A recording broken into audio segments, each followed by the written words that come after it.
Exercise 1.3 is a bit lengthy.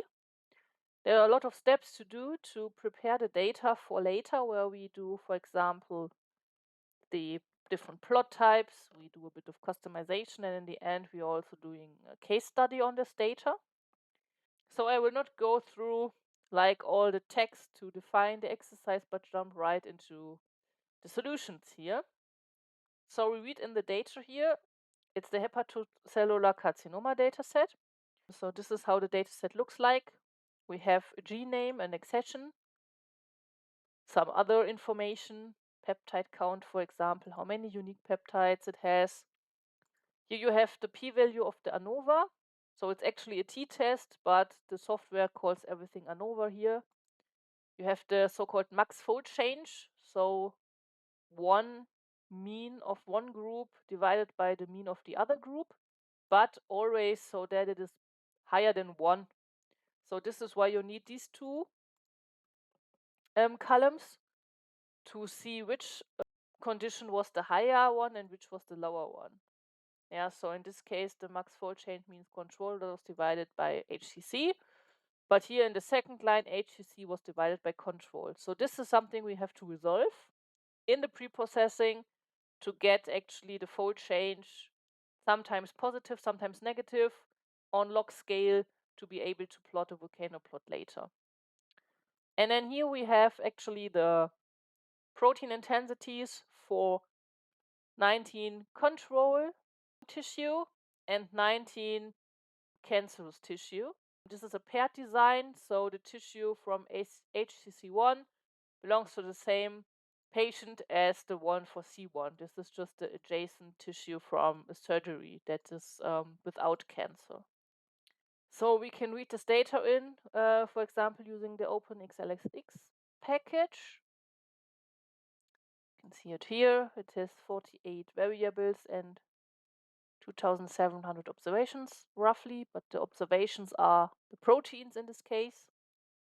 There are different steps we need to do now. So the first one is, if you have a look again at the data set, you will see at some point going below that sometimes there's a 0 here. And this doesn't mean really a 0, but this is the way here the missing values were written down. So we want to exchange all the zeros with an NA. We do it with this line of code. And if you have a look closer to the data set, then at some point you will see here that we have now NAs in the data. The next step is that we filter out proteins with only one unique peptide or 0 unique peptides. We do it by using the filter function from the dplyr package. And there's a column called unique peptides here, where we say it has to be greater or equal than 2. So we have here the 2,734 proteins, but if we do this, name it HCC2, we have almost 800 proteins that we filter out. The next thing is that we want to transform the p-values. So we can use it with the mutate function. As you know, in the volcano plot, we need the minus log 10 transformation of the p-values. So we create a new column called minus log 10p. And you can see here that right in the end, you have this minus log 10p. We transform the maximum fold change with the log2 transformation that works very similar again with the mutate function, and we have a column called log2 max fold change, which is simply the logarithm of base 2 applied to this column here. And this then also is the last column here.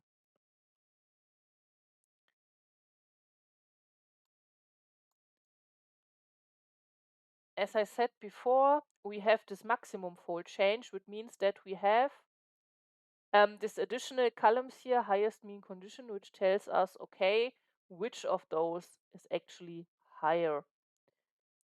We can use mutate and case when to resolve this. So in case that the highest mean condition is control, we will use minus log2 max fold change. And if the highest mean condition is HCC, we just use the log2 max fold change without changing it. So this means that we always have the log2 fold change from HCC divided by control. Can do this, and then here you see that we have sometimes a minus, sometimes a plus, then a minus, and so on. And with having now basically both columns that we would need for a volcano plot, we can also calculate the so-called Euclidean distance.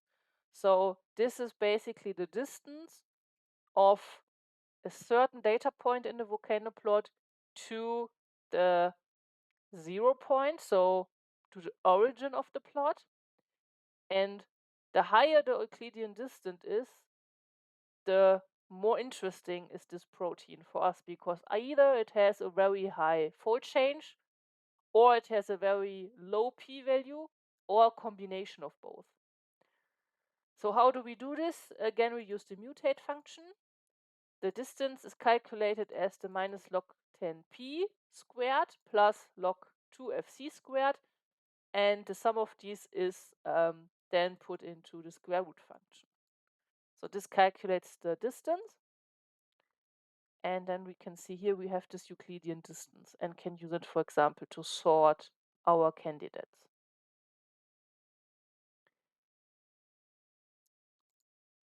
In the next part, we want to adjust the p-values and build some categories out of this.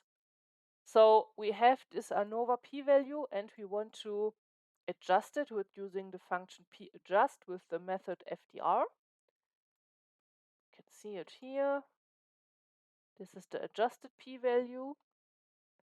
Now we want to have some categories. So first we will have a look if a certain protein is significant, meaning that the adjusted p-value is below or equal to 0.05 and the max fold change was greater or equal than 2, then it receives here a plus as a category. In all other cases, it receives a minus. And then out of this, we build a so-called regulation column, also with case when, where we say, okay, if it is significant and the log2 fold change was negative, then it is downregulated. If it's positive, it's upregulated, and in all other cases, it's not significant, so not regulated. These are the categories. And this is what we call like the final data set for the volcano plot in this case, and we can save it in an intermediate file just to show it that here we have these two columns now with the significance and with the regulation. Now, as a next step, we want to convert the dataset into long format. We use the pivot longer function on this dataset. The columns from 11 to 48 are the ones that are the intensity values. And we also want to call the value column intensity in the end. So this is what we have now. You see that we have a lot more observations now, less variables because it's a long format. And we only have here the name, which is the column name previously from the samples, and we have the intensity column. So now we have the dataset in a long format, and the first thing we do, we log2 transform the intensity values. So you see that we have here log2 intensity now. And then we want to split the information of this name column. So we have information on the group, C and HCC, and we have information on the patient ID 1, 2, 3, 4 until 19. So we use the separate via the lim function, give it a data set, have the name column here, the delimiter is an underscore, and the new column names should be group and patient number. And we want to keep the original columns. If we do this, you can see that here you have group and patient number as new columns in the middle. But the patient number is now also a character and not a numeric, and we want to change that.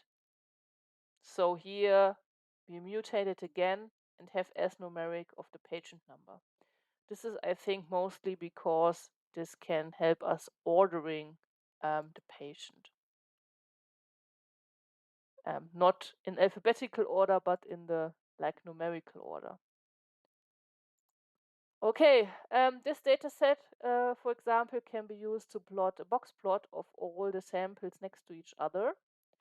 So we use ggplot, have this long data set as the data. X is the name, which is the samples. Y is the log2 intensity. Color is by group. Use geom box plots and then some adjustment here on the axis to be actually able to read them. Yes, so basically tilting them by 90 degrees to be able to read them properly. This is what this part of the code does. And we can basically see how they look like, if there are any outliers or systematic differences between the two groups.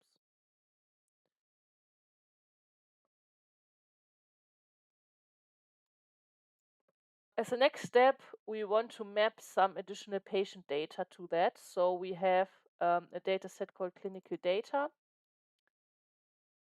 which I will open here. So you see we have the patient number here from 1 to 19. We have the gender, the age, and some more information on the tumor, like the tumor station, if lymph nodes are affected, the grading. So just some more clinical data to it that we want to map now to this data. So we read it in. We have here the clinical data. You see 19 observations, 9 variables.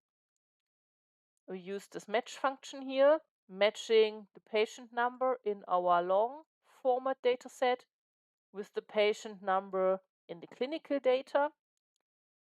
In the clinical data, we remove the first column, which is just the patient number, to not have it like double in the data set. And then we use cbind to combine this long format data set with this additional clinical data, ordered in basically the right order and copied if necessary, so that we have this information for all the rows.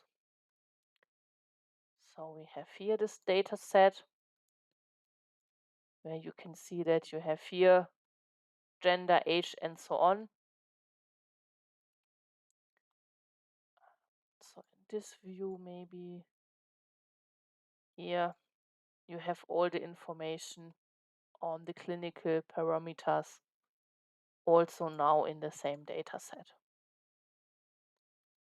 Now you can use this information to change a bit on the box plot. So for example, color it not by group but by age.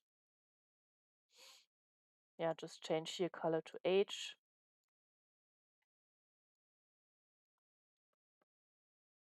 And then you will see that a continuous color bar is used. You see that here very young people are in dark blue, like this one here and this one, and very old people are in a more light blue, like this here, for example.